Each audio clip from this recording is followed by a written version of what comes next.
નમસ્કાર, હું છું પરવીન પઠાણ અને ગુજરાતની વાત પ્રોગ્રામમાં તમારું સ્વાગત કરું છું।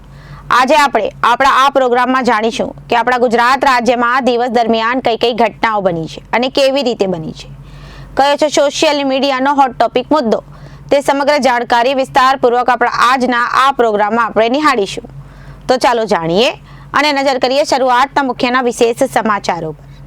સુરતમાંથી અગાઉ અનેક બ્રાન્ડેડ કંપનીની પ્રોડક્ટનું ડુપ્લિકેશન થતું હોવાની ઘટના સામે આવી છે, તો બીજી બાજુ અમદાવાદ પીએમઓ ઓફિસરની ઓળખ આપીને નેતાઓને છેતરતી ગેંગ ઝડપાઈ છે, 6ની ધરપકડ કરવામાં આવી। તો બીજી તરફ 26 જુલાઈ કારગિલ શહીદ દિવસ નિમિત્તે ગુજરાતના આરોગ્ય મંત્રી ઋષિકેશભાઈ પટેલે પ્રેસને સંબોધિત કરતા જણાવ્યું હતું અને ચાંદીપુરા રોગ માટે આરોગ્ય વિભાગ સતત ચિંતા કરી રહ્યું છે, જિલ્લા તંત્ર પણ આ રોગ માટે ખડે પગે રહ્યું છે। તો બીજી બાજુ અમદાવાદીને એનસીબીના અધિકારીની ઓળખમાં પાર્સલમાં ડ્રગ્સ મોકલ્યાનું કહીને ડિજિટલ એસ્ટેટ કરી લાખો રૂપિયા સાયબર ગઠિયાઓએ પડાવ્યા।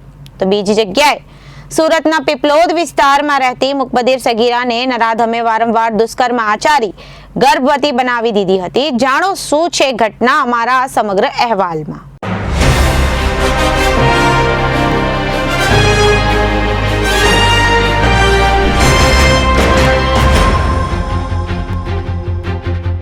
હવે જોઈએ સમાચારો વિગતવાર।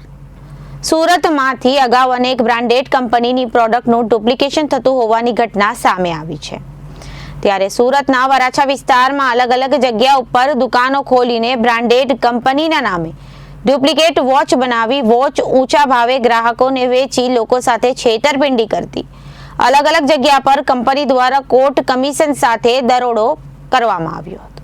સુરતના પુણા વિસ્તારમાં આવેલ ઇન્ટરનેશનલ ફેશન માર્કેટમાં આવેલી આશીર્વાદ વોચ નામની દુકાનમાં સ્કીમી કંપનીની વોચનું ડુપ્લિકેશન થતું હોવાની વાત કંપનીના ધ્યાને આવી હતી। તેથી કંપની દ્વારા આ બાબતે કોપીરાઇટ અને ટ્રેડમાર્ક ફરિયાદ કરવામાં આવી હતી કે ત્યારબાદ દિલ્હી હાઈકોર્ટના ઓર્ડરથી કોર્ટ કમિશનની સાથે કિલોમીટર કંપનીની વોચનું ડુપ્લિકેશન કરી વેચાણ કરતી અલગ અલગ દુકાને પર કંપનીના જવાબદાર વ્યક્તિઓ દ્વારા પોલીસને સાથે રાખી દરોડો પાડવામાં આવ્યો। આશીર્વાદ વોચ નામની દુકાનમાં 300 થી લઈને 1300 રૂપિયા કરતા વધારે ભાવ કંપનીની વોચ સમગ્ર દેશમાં ઓનલાઈનના માધ્યમથી વેચાણ કરવામાં આવતી હતી।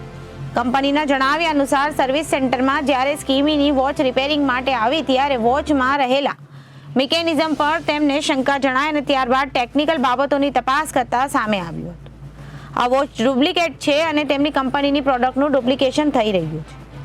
ત્યારબાદ કંપનીની દ્વારા આ બાબતે તપાસ કરવામાં આવી અને કોર્ટ કમિશન સાથે દરોડાની કામગીરી હાથ ધરવામાં આવી। કંપનીના જણાવ્યા અનુસાર 40 થી 50 રૂપિયામાં વોચ તૈયાર થતી હતી અને હલકી ગુણવત્તાનું મટીરિયલ આ વોચમાં ઉપયોગ કરી વોચને બ્રાન્ડેડ હોવાનું જણાવી આશીર્વાદ વોચ દ્વારા તેનું વેચાણ કરવામાં આવતું। માત્ર સ્કીમી કંપની જ નહીં પરંતુ અન્ય બ્રાન્ડેડ કંપનીઓનું વોચનું પણ ડુપ્લિકેશન થતું હોવાનું તપાસ દરમિયાન સામે આવ્યું છે। કંપની દ્વારા તપાસ કરતા સામે આવ્યું હતું કે એસએસ એન્ટરપ્રાઇઝ, નિવાન ફેશન અને આશીર્વાદ એન્ટરપ્રાઇઝ નામથી પિયુષ વિરડિયા નામનો વ્યક્તિ ડુપ્લિકેટ વોચનું વેચાણ કરવાનું કામ કરતો હતો। કંપનીની તપાસમાં સામે આવ્યું છે કે ચાલુ વર્ષમાં 6 કરોડ કરતાં વધારે રૂપિયાની વોચનું ડુપ્લિકેશન કરી તેનું વેચાણ ગ્રાહકોને કરવામાં આવ્યું છે। તો બીજી તરફ આ તપાસમાં આંકડો વધે તેવી શક્યતા પણ દેખાઈ રહી છે। હાલ તો કંપની દ્વારા સમગ્ર મામલે વોચનું ડુપ્લિકેશન કરતા લોકો સામે Vijay Vadiyadara, co founder of Skimi India private limited. કઈ રીતની રેડ છે અને કેટલી જગ્યા પર રેડ છે? આ કોર્ટ કમિશન છે, અત્યારે 4 સ્થળો ઉપર અમારું સર્વિલન્સ ચાલુ છે। ઓલરેડી અમારી સાથે અધિકારીઓ જે છે કે દિલ્હી હાઈકોર્ટના વકીલો અને આખી પેનલ એ આ સર્ચ ઓપરેશનમાં જોડાણી છે બિકોઝ અમે કોર્ટ કમિશન કરેલું અને કોર્ટની ઓથોરિટીથી પોલીસ પ્રોટેક્શન સાથે અમે આ રેડ કરેલી છે અને અમને આમાં લાખો રૂપિયાનો માલ અમારી પ્રોડક્ટનો ડુપ્લિકેટ મળેલો છે। અત્યાર સુધી કેટલું આ લોકોએ કરોડોનો માલ વેચ્યો છે અંદાજ મુજબ? આ લોકોએ જો રિપોર્ટ જોવા જઈએ તો આ લોકોએ એટલું મોટું કૌભાંડ કરેલું છે કે લગભગ નહીં તો 100 થી 150 કરોડ રૂપિયાનું કૌભાંડ છેલ્લા 3 થી 4 વર્ષમાં કરેલું છે અને લોકોને સ્કીમીના મળતા નામથી છેતરેલા છે। હવે શું એક્શન છે ને વોચ કઈ રીતની ક્વોલિટીની છે? અમારી ક્વોલિટી એટલી બધી સ્ટાન્ડર્ડ છે કે આજે ઇન્ડિયન જીશોક જો કોઈ કહેવાય તો એ સ્કીમી છે। અને ખાસ કરીને એક વાત કરું તો આ લોકોની જે ક્વોલિટી છે 40 થી 50 રૂપિયામાં બને છે અને 400 થી 500 લઈને 1000 રૂપિયા સુધીમાં લોકોને વેચે છે કે જેમની કોઈ વર્થ જ નથી. ટ્રેડમાર્ક એન્ડ કોપીરાઇટની અલગ અલગ કલમો હેઠળ ગુનો દાખલ કરવામાં આવ્યો છે. વડાપ્રધાન તમારી કામગીરીથી ખુશ થયા છે. તેઓ ઈચ્છે છે કે તમે રાજસ્થાનના માજી મુખ્યમંત્રીના વડપણ હેઠળ જયપુર હાઈવે પરના ફાર્મ હાઉસ પ્રોજેક્ટમાં રૂપિયાનું રોકાણ કરો. પ્રોજેક્ટની કિંમત 4 કરોડથી વધુ છે, પણ આપ અત્યારે 10 થી 12 લાખ રૂપિયાનું રોકાણ કરો અને બાકીની રકમ તેમને આપવામાં આવનાર ભેટ તરીકે ગણી લેવામાં આવશે. આવા કોલ કરીને છેતરપિંડી આચરતી ગેંગ ઝડપાઈ છે. અમદાવાદ ક્રાઇમ બ્રાન્ચની પૂછપરછમાં સામે આવ્યું કે આરોપી પીએમનો ઉચ્ચ અધિકારી તરીકે પોતાની ઓળખ આપતા વડાપ્રધાન તમારી ભાજપના કાર્યકર્તા તરીકેની કામગીરીથી ખુશ થયા છે. તેઓ ઈચ્છે છે કે તમે રાજસ્થાનના માજી મુખ્યમંત્રીના વડપણે હેઠળ જયપુર હાઈવે પર ફાર્મ હાઉસ પ્રોજેક્ટમાં રૂપિયાનું રોકાણ કરો. આ પ્રોજેક્ટની કિંમત 4 કરોડથી વધુ છે, પણ આપ ત્યારે 10 થી 12 લાખ રૂપિયાનું રોકાણ કરો તો બાકીની રકમ તમને આપવામાં આવનાર ભેટ તરીકે ગણી લેવામાં આવશે. આ પ્રકારની વાતો કરીને આરોપીઓ સામેવાળા વ્યક્તિને વોટ્સએપમાં પ્રોજેક્ટના ફોટો મોકલતા અને આ પ્રકારે અલગ અલગ સ્કીમના ફોટા લઈ સામેવાળી વ્યક્તિને મોકલી તેમને વિશ્વાસમાં લઈ લાખો રૂપિયાની છેતરપિંડી કરતા હતા. આવી જ ફરિયાદના આધારે અમદાવાદ ક્રાઇમ બ્રાન્ચે મેવાતી ગેંગના 6 સભ્યોની ધરપકડ કરી છે. કોણ છે આરોપીઓ, ક્યાંથી પકડાયા અને શું વિગતો સામે આવી? ગઈ તારીખ 20 જૂને ડીસીબી ખાતે એક ગુનો નોંધવામાં આવેલો હતો. એ ગુનાની વિગત મુજબ જે કોલ કરનાર વ્યક્તિ જે છે આરોપી રાજકીય જે લોકો ખૂબ સક્રિય છે, નામ ધરાવે છે એવા લોકોને ફોન કરીને એવું કહેવામાં આવતું હતું કે એવો બહુ ઉચ્ચ કક્ષાની કચેરીએથી બોલે છે અને એમને સરકારશ્રી તરફથી ખાસ રાજકીય સારી કામગીરીના કારણે તેઓને એક મહત્વની જગ્યાના મહત્વના પ્રોજેક્ટમાં એમને રોકાણ કરવા માટે જણાવે છે. એ રોકાણમાં શરૂઆતમાં એ પ્રકારે રજૂઆત છે કે તમે અત્યારે 10 થી 12 લાખ રૂપિયા રોકાણ કરો. આ પ્રોજેક્ટ 4 કરોડનો છે અને બાકીની જે ભરવાપાત્ર રકમ છે એ તમને ગિફ્ટ તરીકે આપવામાં આવશે. અને આ પ્રોજેક્ટ જે છે એ જયપુર દિલ્હી હાઈવે ઉપરનો છે અને એ લગતા થોડાક ફોટોગ્રાફ્સ અને વોટ્સઅપ ચેટથી ક્યારે રકમ ભરો છો આ પ્રકારે એ રજૂઆત કરવામાં આવતી હતી. અને પીએમઓ કચેરીના અધિકારી બોલે છે એ પ્રકારે એમણે પોતાની જાતની ઓળખ આપી. એ જ પ્રકારે વોટ્સઅપ પ્રોફાઇલ પણ બનાવેલું એમના ફોનનું અને અલગ અલગ રાજકીય રીતે જે સક્રિય છે પદાધિકારી છે એ લોકોને આ રીતે ફોન કરવામાં આવ્યા હતા. એ પ્રકારે એક ગુનો નોંધવામાં આવેલો હતો. આ ગુનો નોંધાયા બાદ જે પણ ટેકનિકલ ઇન્ફોર્મેશનના આધારે એ જાણવા મળેલું કે આ લોકો મેવાતી ગેંગના સભ્યો છે અને જે અલગ અલગ લોકોને આ રીતે ફોન કરી મોટા પ્રોજેક્ટમાં રોકાણ કરવાના શરૂઆતના રોકાણના ભાગરૂપે 10 થી 12 લાખ રૂપિયા રોકાણ કરવા માટે આગ્રહ કરતા હતા. ખોટા નામ, ખોટા સિમ કાર્ડ અને ખોટા પ્રોફાઇલ બનાવ્યા બાદ આ લોકો જે તે વ્યક્તિને ફસાવવાની કોશિશ કરતા હતા. આ મેવાતી ગેંગના કુલ સભ્યો 6 જે અત્યારે પકડાયેલા છે, જેઓના નામ છે ભરતસિંહ, બુદ્ધસિંહ, રામસિંહ, જે પલવલ હરિયાણાના છે અને મૂળ વતની એ બુલંદશહેર યુપીના છે.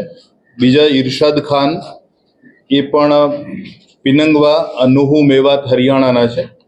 ઇરશાદ નૂર મોહમ્મદ, એ હથિન, હરિયાણાના છે, પલવલ જિલ્લાના. અને સાબિર, એ પણ લખનાકા નાકા, હથિન, પલવલ, હરિયાણાના છે.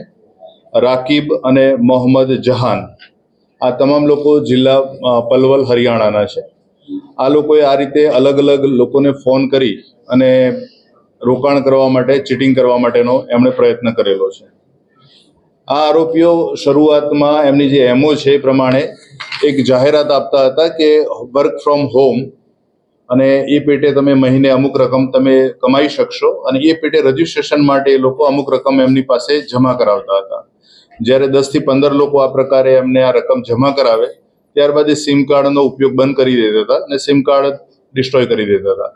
ત્યારબાદ એમની જે લાલચ પ્રાથમિક તપાસમાં જે પૂછપરછમાં જે માહિતી મળી છે એ પ્રમાણે એવો એમને મળવાપાત્ર જે મળતી હતી રકમ એનાથી એમને સંતોષ નહોતો, એટલે પછી એમણે આ રીતે અન્ય સોશિયલ પ્લેટફોર્મ ઉપર જે એક્ટિવ સક્રિય છે રાજકીય નેતાઓ, પદાધિકારીઓ, એ લોકોને ફોન કરી અને વડી મુખ્ય કચેરીએથી આ પ્રકારે કોઈ પોતે ત્યાં ઉચ્ચ અધિકારી છે અને એમને આ પ્રકારના પ્રલોભન આપી અને પૈસા પડાવવાની પ્રવૃત્તિ કરતા હતા.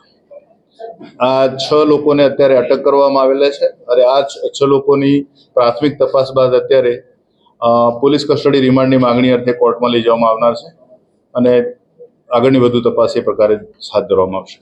રાજકીય આગેવાનોના નામ લેવામાં આવતા હતા, ઓળખાણ તેમની આપવામાં આવતી હતી, તેમના પ્રોજેક્ટનું નામ લેવામાં આવતું હતું, કોના નામનો ઉપયોગ થતો હતો, કોના નામનો ઉપયોગ આરોપી કરતા? સામાન્ય રીતે જ્યારે કોઈ પણ રાજકીય નેતા અથવા તો જે સક્રિય કાર્યકર છે, પદાધિકારી છે, એમને જ્યારે ફોન કરવામાં આવતો હતો ત્યારે હંમેશા આ જે ચીટર્સ જે છે, છેતરપિંડી કરનારા લોકો, એ પીએમઓ કાર્યાલયથી બોલે છે તે પ્રકારની વાત કરતા. કેટલા લોકોને આ રીતે ફોન કરવામાં આવ્યા હશે અને અમદાવાદ સિવાય અન્ય કોઈ સિટીના કે શહેરના લોકો અત્યાર સુધીમાં અમદાવાદ શહેરમાં એક ગુનો નોંધાયેલો છે અને તે જ રીતે બનાસકાંઠા જિલ્લામાં એક ગુનો નોંધાયેલો છે અને એ પણ એક જ પ્રકારની એમોથી અને એક જ પ્રકારના પ્રોજેક્ટના ભાગરૂપે એમને લાલચ આપવાની, છેતરવાની પ્રયત્ન કરેલો છે. મુખ્યત્વે આ ગેંગ લૂડ કોલ કરીને બ્લેકમેલિંગ કરતી હોય છે. આવા કેટલા નેતાઓને બ્લેકમેલ કર્યા છે? પણ લૂડ કોલ કરી આ ન્યૂડ કોલ વાળી ગેંગ નથી. આ ગેંગ સીધા પ્રોજેક્ટમાં પૈસાના રોકાણ કરી અને અલગથી જ લોકોને છેતરવા માટેની એ અલગ ગેંગ છે.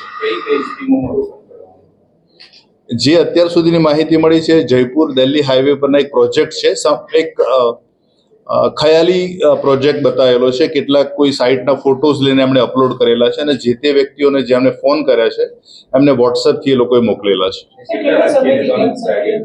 હાજી, અત્યાર સુધીમાં એમણે ઘણા બધાને ફોન કરેલા છે. જે લોકો હવે આ તપાસ દરમિયાન સામે આવશે, કારણ કે એમની પાસેના જે ફોન્સ છે એની ચકાસણી દરમિયાન બીજી વધુ વિગતો જાણવા મળનાર છે.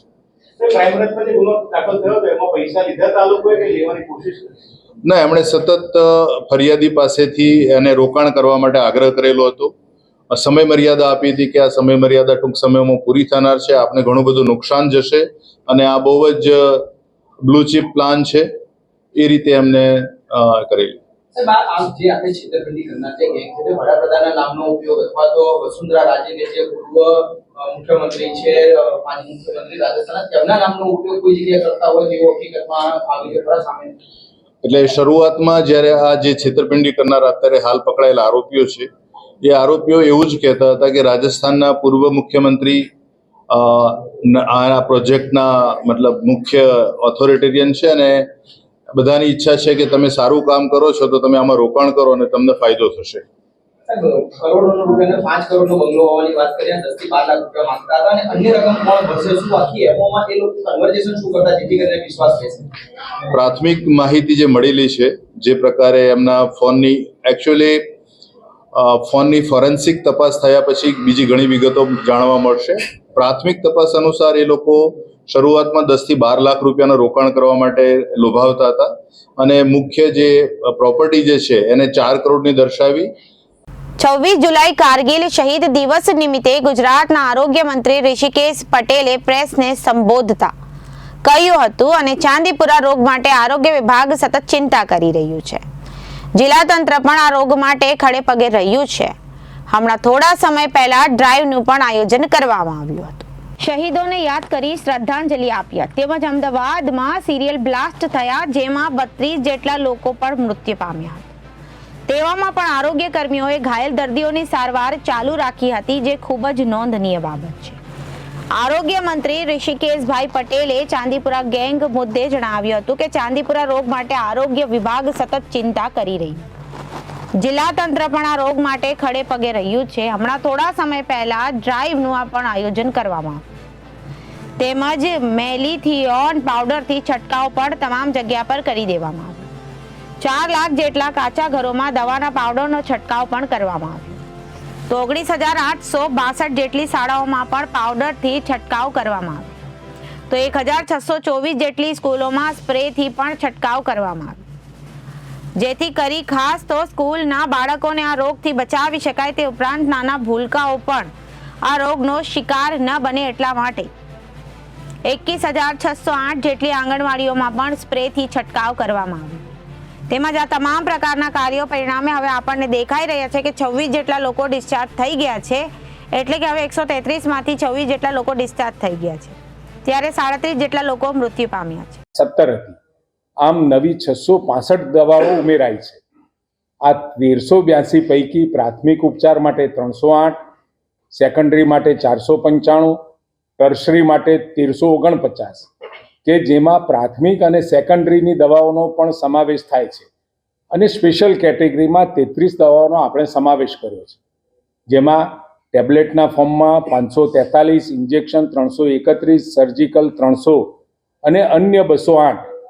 આ વર્ષે આ દવાઓ ખરીદ માટે લિસ્ટ રિવાઇઝ કરવામાં આવે છે. આ વર્ષે ઉમેરાયેલી નવી દવાઓમાં cancer, anti cancer, anti infection, હૃદયરોગ, ડાયાબિટીસ, બીપી તેમજ કિડનીના રોગ સાથે સંકળાયેલી જીવન રક્ષક દવાઓ આપણે ઉમેરી છે, જે દર્દીઓને હવેથી નિઃશુલ્ક મળશે. આ વર્ષથી આપણે પ્રિડિક્ટિવ ડિમાન્ડ મૂકવામાં આવશે, એટલે કે જ્યાં આગળ જે આપણા સરકારી સ્ટોરમાં જે દવાઓ ઉપલબ્ધ હોય એની વાર્ષિક સમીક્ષા કરી અને એમાં વપરાતી દવાઓમાં 20% ઉમેરો કરી અને એની ડિમાન્ડ ઓટો જનરેટ કરી અને દવાઓ સપ્લાય કરવાનો નિર્ણય કર્યો છે. જેથી કરી અને ઘણી વખતે દવાઓ નથી મળતી અથવા તો નથી એવા જે પ્રશ્નો ઊભા થાય છે, લગભગ તો એ આપણને જે ડિમાન્ડ મળતી હોય છે, ઇન્ડેન્ટ મળતું હોય છે, એના આધારે તરત જ સપ્લાય થતું હોય છે. પરંતુ આ ઓટો ઇન્ડેન્ટની આપણે નવી પદ્ધતિ અને નવી પ્રક્રિયા આપણે ચાલુ કરવા જઈ રહ્યા છીએ. અને એમાં 6 મહિના પહેલાં આગોતરું આયોજન થશે, જેથી કોઈ પણ સ્ટોરની અંદર કોઈ પણ દવાઓ ક્યાંય ઇન્ડેન્ટ સિવાય ત્યાં પહોંચી જાય એવી આપણે વ્યવસ્થા કરી રહ્યા છીએ. અને તાજેતરમાં જે સૌથી મોટો મુદ્દો MBBS ડૉક્ટરો વર્ગ 2ના મેડિકલ ઓફિસર્સનો હતો. આપણે 1110 જેટલા તબીબો આ વખતે આપણે બોન્ડેડ તબીબો મૂકી રહ્યા છીએ. અને આ તબીબો ગ્રામ્ય અને શહેરી બંને વિસ્તારોમાં, જેમાં અંતરિયાળ વિસ્તારો, ટ્રાઇબલ વિસ્તાર અને એવા વિસ્તારો કે જ્યાં જવા ડૉક્ટરો લગભગ તૈયાર નથી થતા એવી જગ્યાઓએ આ આપણે પોસ્ટિંગ કરી રહ્યા છીએ. રાજ્યની 31 હોસ્પિટલમાં 132, 51 સબ ડિસ્ટ્રિક્ટ હોસ્પિટલમાં 119, 222 સામૂહિક આરોગ્ય કેન્દ્રમાં 310, 495 પ્રાથમિક આરોગ્ય કેન્દ્રમાં 430 અને રાજ્યની 57 ESIC હોસ્પિટલમાં 119 મળીને રાજ્યની 856 હોસ્પિટલમાં કુલ 1110 તબીબો આપણે ઉપલબ્ધ કરાવી રહ્યા છીએ. તબીબી વર્ગની 1272 જગ્યાઓ પૈકી 1110 તબીબોને આપણે નિમણૂક આપી રહ્યા છીએ. અને બાકી રહેતી જગ્યાઓ પણ આપણે સત્વરે ભરવા માટે આખું લિસ્ટ અને આખી પ્રક્રિયા આપણે તૈયાર કરી છે. કુલ મહેકમ MBBSનું એટલે કે વર્ગ 2ના એમઓ ડૉક્ટરનું 4855 છે. એમાંથી 3636 ભરેલી છે, 1272 ભરવા લાયક છે કે જ્યાં ખાલી છે.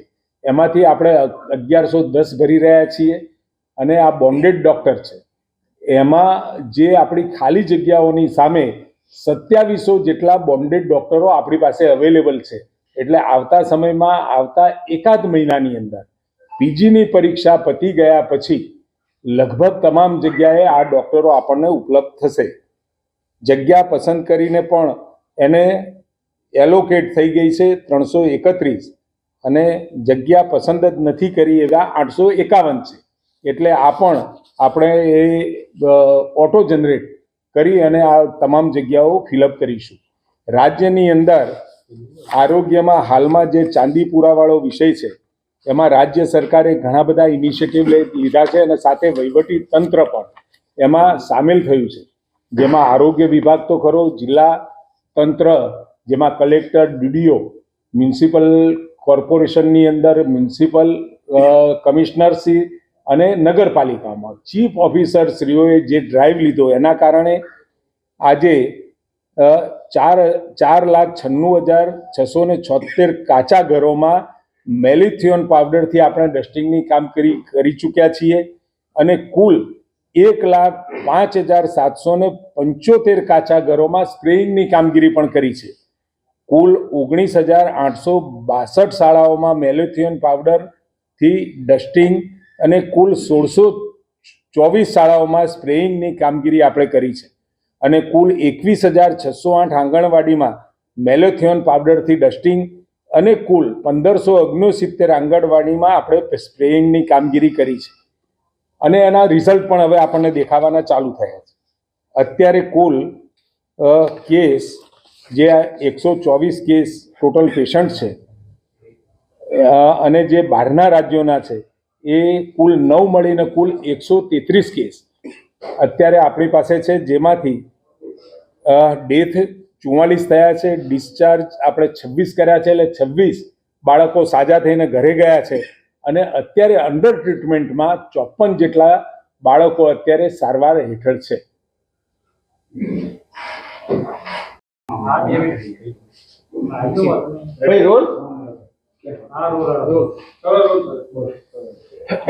આજે 26 જુલાઈ કારગિલ વિજય દિવસને 25 વર્ષ પૂરા થાય છે.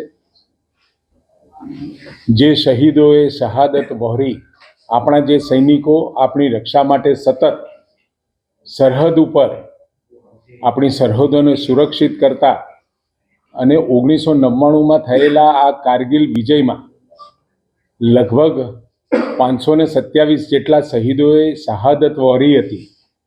એ તમામ શહીદોને આજે યાદ કરી એમને હું ખૂબ ભાવભીની શ્રદ્ધાંજલિ પાઠવું છું અને કેટલા શહીદો પોતે લગભગ 21 થી 30 વર્ષ સુધીના ઉંમરોએ આ લોકોએ પોતાના પરિવારની ચિંતા કર્યા સિવાય કેવળ ભારત માતા કી જયની સાથે એમને શહીદી અને એ શહીદીના કારણે જે કારગિલ વિજયનો આપણને ભવ્ય ઇતિહાસ અને દિવસ મળ્યો એ ખૂબ ગૌરવની વાત છે. શહીદોને યાદ કરવા અને શહીદો હંમેશા સમાજ એને યાદ કરે, દેશ એને યાદ કરે. હકીકતમાં શહીદો એ દિવસે મૃત્યુ પામતા નથી, પરંતુ જો સમાજ એને ભૂલી જાય અને ભૂલીને એમને યાદ ના કરે તો એ દિવસે એમનું મૃત્યુ થતું હોય છે. પરંતુ ભારત દેશની અંદર આપણી સરહદોને સુરક્ષિત કરતા તમામ શહીદોને યાદ કરી અને આપણે સૌ આજે એમને ભાવભીની શ્રદ્ધાંજલિ પાઠવીએ છીએ. અને સાથે સાથે આજનો દિવસ અમદાવાદના ઇતિહાસમાં પણ એક સિરિયલ બ્લાસ્ટ જે થયા હતા એ દિવસ પણ આજે છે.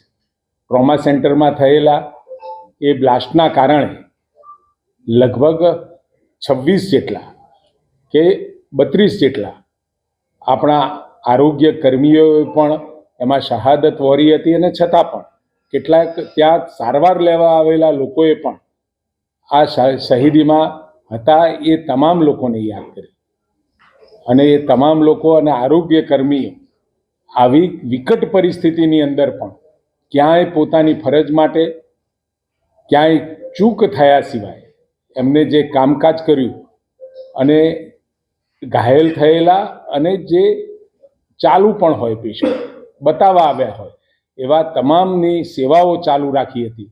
આ તમામ કર્મચારીઓને પણ આ દિવસે હું ખૂબ શ્રદ્ધાંજલિ પાઠવું છું. અને સાથે આજે ફ્રાન્સ અને પેરિસમાં જે ઓલિમ્પિકની શરૂઆત થઈ રહી છે એમાં ગુજરાતના 3 ખેલાડીઓ પણ આજે સિલેક્ટ થયા છે. એમને પણ ખૂબ અભિનંદન આપું છું. અને વખતો વખત ઓલિમ્પિક અને બાકીની રમતોમાં ભારતની અંદર જે રીતે ખેલાડીઓ ભાગ લઈ મેડલ આપી અને દેશનું ગૌરવ વધારી રહ્યા છે એ માટે આપણે સૌ ગૌરવાન્વિત પણ છીએ. અને તમામ ખેલાડીઓ ભારત વતી પ્રેઝન્ટેશન કરવાના છે, ત્યાં રમવાના છે. એ તમામને એમને શુભકામનાઓ પાઠવું છું. તાજેતરમાં ઈડી અમદાવાદીને એનસીબીના અધિકારીઓની ઓળખ પાર્સલમાં ડ્રગ્સ મોકલ્યાનું કહીને ડિજિટલ એસ્ટેટ કરી લાખો રૂપિયા સાયબર ગાંઠિયાઓએ પડાવ્યા. અમદાવાદ સાયબર ક્રાઇમ બ્રાન્ચે ચાની કિટલી ચલાવનાર સહિત 3 આરોપીઓની ધરપકડ કરી છે. દેશના સોશિયલ મીડિયામાં ડોલી ચાવાળાનું નામ વિદેશમાં ગુંજી રહ્યું છે. ત્યારે જ રાજસ્થાનનો એક ચાવાળો સહિત 3 સાયબર ગાંઠિયાઓની અમદાવાદ સાયબર ક્રાઇમના ગુનામાં અમદાવાદ ક્રાઇમ બ્રાન્ચે ધરપકડ કરી છે. અમદાવાદ સાયબર ક્રાઇમ બ્રાન્ચની ગિરફ્તમાં ઉભેલા 3 શખ્સોના નામ ઇન્દ્રજીત નેપીચંદ પવાર, રાહુલ ભગવાન રામ ગેહલોત અને કૈલાશ રામ પ્રતાપ કુકડા છે. આ 3 આરોપી પૈકી ઇન્દ્રજીત નેમીચંદ પવાર એ મુખ્ય આરોપી છે, જે રાજસ્થાનના બીકાનેરમાં ચાની કેટલી ચલાવે છે.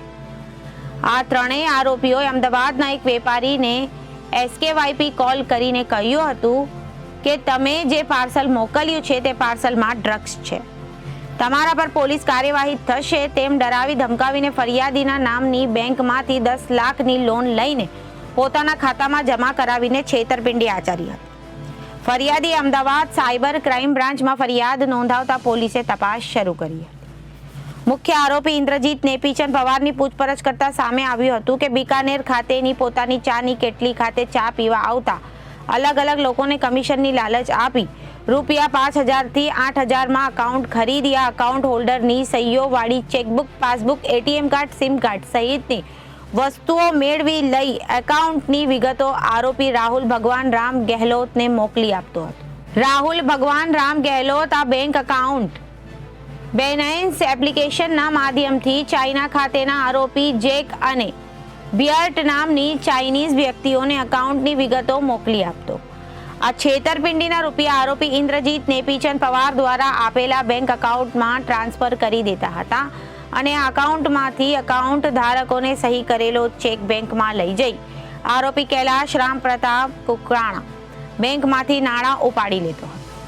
આરોપીની તપાસમાં સામે આવ્યું છે કે અગાઉ પણ સાયબર ક્રાઇમના ગુનામાં પકડાઈ ચૂક્યા છે, જે તે સમયે 3 આરોપીઓ પાસેથી હરિયાણા, ફરીદાબાદ સાયબર ક્રાઇમ પોલીસે જીઓ કંપનીના સિમ કાર્ડ 95% તથા અલગ અલગ બેંકની ચેકબુક 65, એટીએમ કાર્ડ 61 વગેરે મુદ્દામાલ તથા રોકડ રૂપિયા 9,50,000 કબજે કર્યા છે. ત્યારે વધુ એકવાર ચાઇનીઝ ગેંગનો સંડો વળી આવતા સાયબર ક્રાઇમ બ્રાન્ચની મહેનત વધી છે.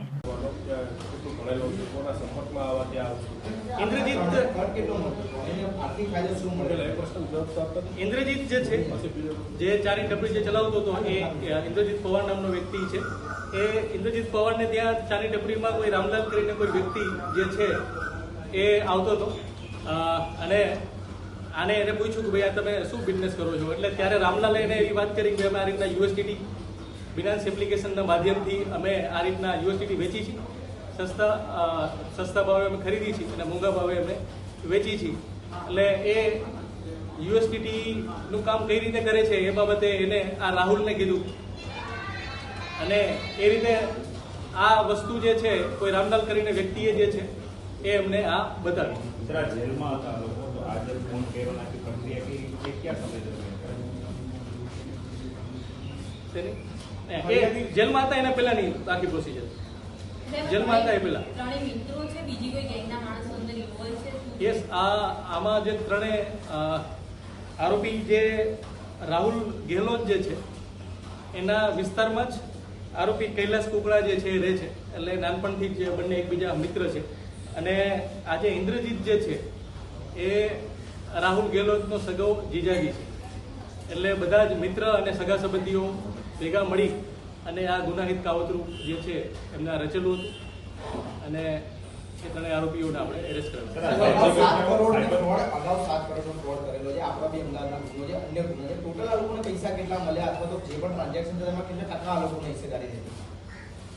આરોપીઓને આ લોકો યુએસડીટી જે છે એ સસ્તા ભાવે વેચે છે અને એને મોંઘા ભાવે વેચે છે. સસ્તા ભાવે ખરીદે છે અને મોંઘા ભાવે વેચે છે. એટલે એમાં એ જે માર્જિનની અંદર જે એમનો પ્રોફિટ થાય, અમારી પૂછપરછમાં અંદાજે લગભગ એમને 3 મહિનામાં લગભગ 20 લાખનું પ્રોફિટ એમને થયેલું છે, એવી તપાસ દરમિયાન અમને પૂછપરછની અંદર માહિતી મળી. બીજા કોઈ લોકો સાથે છેતરપિંડી કરી છે એવું લાગે? આ સિવાય બીજી એક વસ્તુ હું આપને જણાવું કે આ આરોપીઓ પાસેથી હરિયાણા ફરીદાબાદ સાયબર ક્રાઇમ પોલીસે જીઓ કંપનીના 95 સિમ કાર્ડ એમને કબજે લીધેલા છે. અલગ અલગ બેંકની 65 ચેકબુક, એટીએમ કાર્ડ 61 અને 9,50,000 જેવો કેસ જે છે એ Haryana Faridabad cyber crime police સ્ટેશને કબજે કરેલા છે. આ સિવાયના બીજા કોઈ ગુના ધ્યાનમાં આવેલા નથી. તપાસ ચાલુ છે.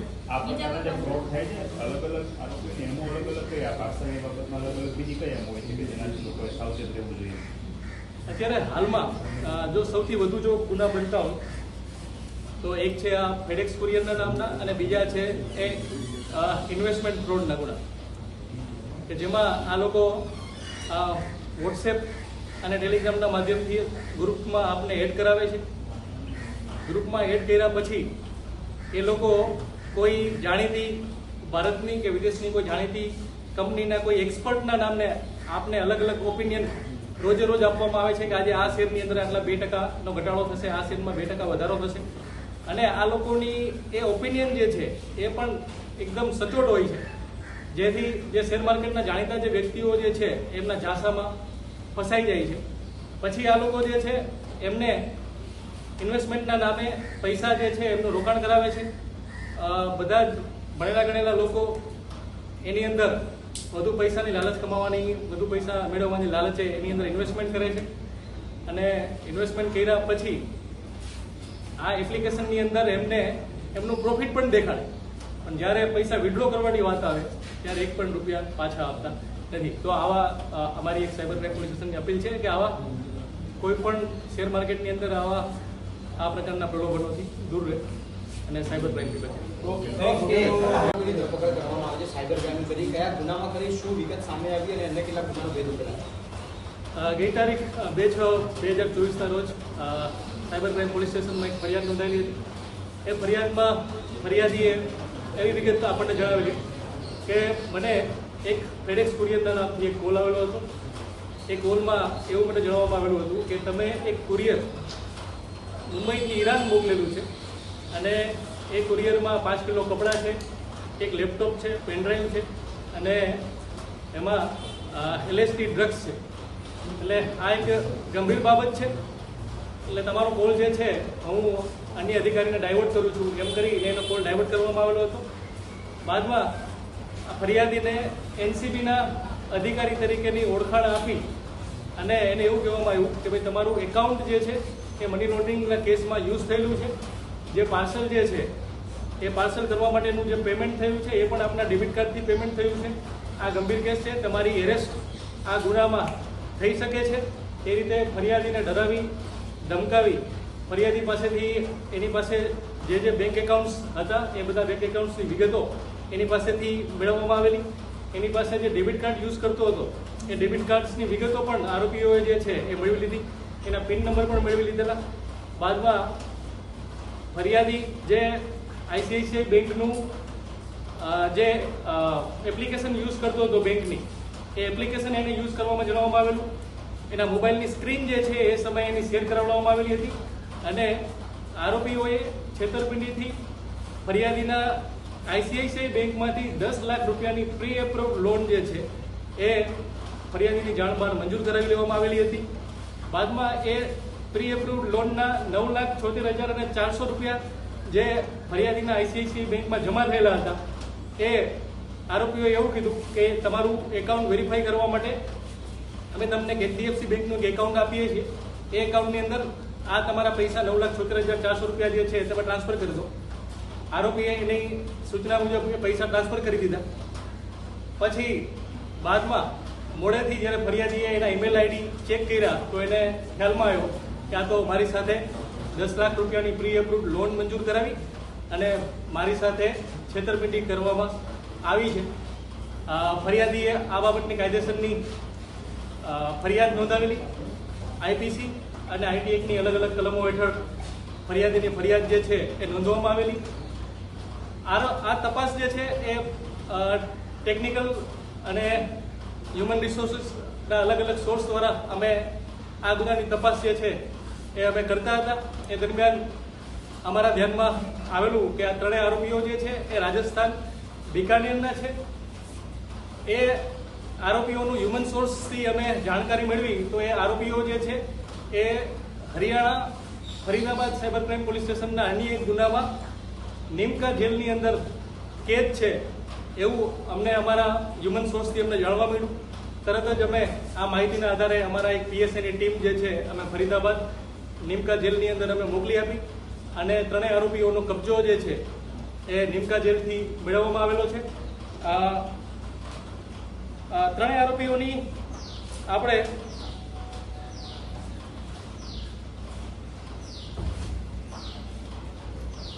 ગઈ 20/7/2024 રોજ ત્રણેય આરોપીને અટક કરવામાં આવેલા છે અને આજે 26/7/2024 15:00 સુધીના આપણે દિન 5ના રિમાન્ડ જે છે એ મેળવવામાં આવેલા છે. ત્રણ આરોપીઓ જે છે એનો રોલ વિશે થોડી હું આપને માહિતી આપી દઉં તો ત્રણ આરોપી આપણે એરેસ્ટ કરેલા છે. એક છે ઇન્દ્રજીત પવાર, બીજો છે રાહુલ ગેહલોત અને ત્રીજો છે કૈલાસ કુકડા. આ કેસમાં ઇન્દ્રજીત પવાર જે છે એ ચાની ટપરી મેડિકલ કોલેજ રોડ ઉપર બિકાનેરમાં એ ધરાવે છે. ત્યાં એની પાસે ચા માટે પીવા માટે જે અલગ અલગ જે ગરીબ લોકો જે આવતા હતા એ લોકોને પૈસાની લાલચ આપી એ લોકોને એક એકાઉન્ટ દીઠ ₹5,000 થી 8,000 રૂપિયાની લાલચ આપી એની પાસેથી આખી કીટ જે છે આ ઇન્દ્રજીત પવાર નામનો આરોપી જે છે એ એમની પાસેથી મેળવી લેતો હતો. એ કીટની અંદર સેલ્ફ ચેક જે પણ એકાઉન્ટ હોલ્ડર હોય એના ચેકની અંદર સહી પણ કરાવી લેતો. એમના એટીએમ કાર્ડ, પાસબુક, ચેકબુક બધી જ વિગતો જે છે એમની પાસેથી મેળવી લે. બદલામાં એમને 5,000 થી 7,000 રૂપિયા જે છે એ આપવામાં આવતા હતા. આ એકાઉન્ટની વિગતો મળી ગયા પછી આ આખી એકાઉન્ટની વિગતો જે છે એ અન્ય આરોપી રાહુલ ગેહલોત કરીને જે છે એ ઇન્દ્રજીત પવાર જે છે એ રાહુલ ગેહલોતને આ એકાઉન્ટની વિગત શેર કરતો હતો.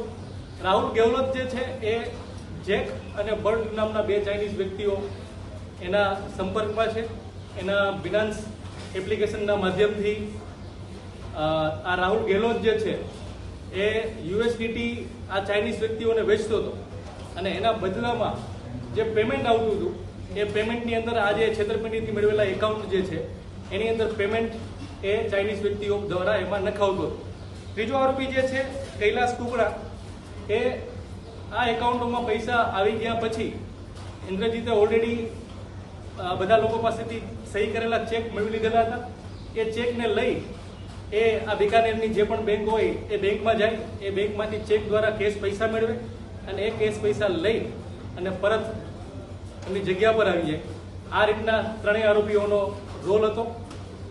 ત્રણેય આરોપીઓ આપણા અમદાવાદ સાયબર ક્રાઇમ પોલીસ સ્ટેશનના ગુનામાં તો છે જ.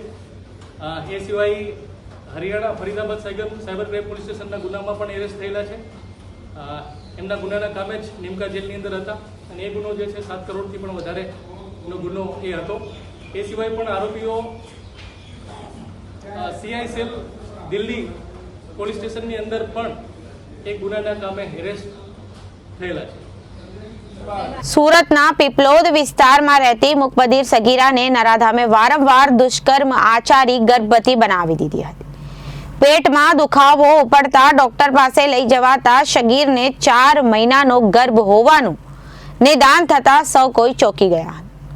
ઉમરા પોલીસે ગુનો નોંધી હવસખોરની અટક કરી હતી. મળતી વિગતો પ્રમાણે પીપલોદ ખાતે રહેતી 17 વર્ષીય સગીરા જન્મથી બોલી કે સાંભળી શકતી નથી. મુકબદીર આ સગીરા ટ્રસ્ટમાં સીવણ અને બ્યુટી પાર્લરનું કામ શીખી હતી. તેણી વેસુ ખાતે બ્યુટી પાર્લરમાં નોકરીએ જતી હતી. દરમિયાન સગીરાને 15 દિવસથી પેટમાં દુખાવો થતો હતો. પરિવારજનો તેડીને નજીકના ખાનગી દવાખાને લઈ ગયા હતા, જ્યાં ડોક્ટરે ચેકઅપ કરતા સગીરાને ગર્ભ હોવાનું કહેતા પરિવારજનોના પગ તળેથી જમીન સરકી ગઈ. ત્યારબાદ સગીરાને સિવિલ હોસ્પિટલ લઈ જવાઈ હતી, જ્યાંના ડોક્ટરે સગીરાને 4 મહિનાનો ગર્ભ હોવાનું નિદાન કરતા ઉમરા પોલીસને જાણ કરવામાં આવી. મુકબદીર સગીરા સાથે દુષ્કર્મ આચરનાર કોણ છે તે શોધવું ઉમરા પોલીસ માટે ચેલેન્જિંગ હતું. પોલીસે આ મામલે બળાત્કાર અને પોક્સો એક્ટ અન્વયે ગુનો નોંધી તપાસ શરૂ કરી હતી. સગીરાના મિત્ર વર્તુળ અને તે જ્યાં નોકરી કરતી હતી ત્યાં તથા નોકરીના રૂટ મામલે તપાસ કરી હતી. સગીરા વેસુમાં જે પાર્લરમાં નોકરી કરતી હતી તે પાર્લરના માલિકે એવી મહિલાની પૂછપરછ કરાઈ હતી. તે મહિલાને પોલીસે જણાવ્યું હતું કે મુકબધિર સગીરાને એક છોકરો લેવા મૂકવા આવતો હતો. તેઓ વચ્ચે મિત્રતા હતી. આ બાબતે મહિલાએ સગીરાને ઠપકો પણ આપ્યો હતો કે જોકે ત્યારબાદ પણ તે છોકરો સગીરાને પાર્લર પર લેવા મૂકવા આવતો હતો. મહિલાએ સતર્કતા દાખવી અને છોકરાને ફોટો પાડી લીધો હતો. જે ફોટાના આધારે પોલીસે સગીરાના નોકરીના રૂટ પર તપાસ કરી અને નરાધામને શોધી કાઢ્યો હતો. મૂળ ઝારખંડનો કુંદન પીપલોદમાં કારગિલ ચોકની નોનવેજની દુકાન પર નોકરી કરતો હતો. તે હાલ પૂણા વિસ્તારમાં જોબ કરે છે. સગીરાને લલચાવી ફોસલાવી પીપલોદની શારદા યતન સ્કૂલ પાસેથી ઉપાડી જઈ સગીરાના ઘરે અને વેલેન્ટાઇન સિનેમા પાસે આવાસમાં લઈ જઈ 4 વખત બદકામ કર્યું. ઉમરા પોલીસે કુંદનને અટકાયતમાં લઈ પૂછપરછ હાથ ધરી હતી. સાથોસાથ પોલીસે સગીરાનું તબીબી પરીક્ષણ પણ કરાવ્યું. પીપલોદ કારગિલ ચોક ખાતે ચિકનની લારી ઉપર કામ કરતો હતો ત્યારે ત્યાંથી આવી જા કરતી રાધા સાથે પ્રેમ સંબંધ બંધાયો. રાધા મુકબધિર હતી પરંતુ તેની સાંકેતિક ભાષાથી વિડીયો કોલ પર વાત કરતો હતો અને 2 વખતે સગીરાને ઘરે એની 2 થી 3 વખત વેલેન્ટાઇન સિનેમા નજીક આવાસમાં સંબંધ બાંધ્યા હતા. उमरा पुलिस स्टेशन में सिविल हॉस्पिटल से एक एमएलसी प्राप्त हुई कि एक मूक बधिर बच्ची है जो लगभग 11 सप्ताह की प्रेग्नेंट है. तो उसमें मूक बधिर स्कूल से टीचर को साथ में ले जाके बच्ची से पूछताछ की गई. तो उसने बताया कि लगभग 4 महीने पहले किसी ने उसके साथ में इस तरह से रिलेशन बनाए और वो बच्ची जो है वो नाबालिग है, 18 साल से कम उम्र की है. तो उसने जिस तरह से डिटेल थोड़ी बहुत दी है उसके आधार पे कुछ लोग हैं जो शकमंद हैं तो उनके विषय में तपास अभी की जा रही है और बच्ची ट्रीटमेंट उसका अभी चल रहा है. बच्ची सर उसको संपर्क में कैसा है क्या बताया आरोपी? अभी नहीं, डिटेल स्टेटमेंट वो देने की स्थिति में नहीं है. तो अभी हॉस्पिटल में एडमिट है और मूक बधिर शिक्षक जो है उसकी मदद से उसका थोड़ा स्टेटमेंट लिया गया है. उसके फादर के स्टेटमेंट के बेस पे एफआईआर दर्ज की गई है और कुछ शकमंद को हमने लिस्टेड किया है. उनके लिए अलग अलग टीमें बना के सूरत सिटी में भेजी गई हैं. तो जैसे शकमंद पकड़ा जाएगा तो उसके बाद में पूछताछ में चीज़ें और बाहर आएंगी और बच्ची से भी वो थोड़ा सा उसकी हेल्थ ठीक हो जाए, वो स्टेटमेंट देने जैसी हो जाए, उसके बाद में उससे उसका फर्दर स्टेटमेंट लेके और आगे की कार्यवाही की जाएगी. તો અત્યારે ગુજરાતની વાતમાં વિરામ લઈએ. વધુ સમાચારો માટે જોતા રહો જનાદેશ ન્યૂઝ. નમસ્કાર.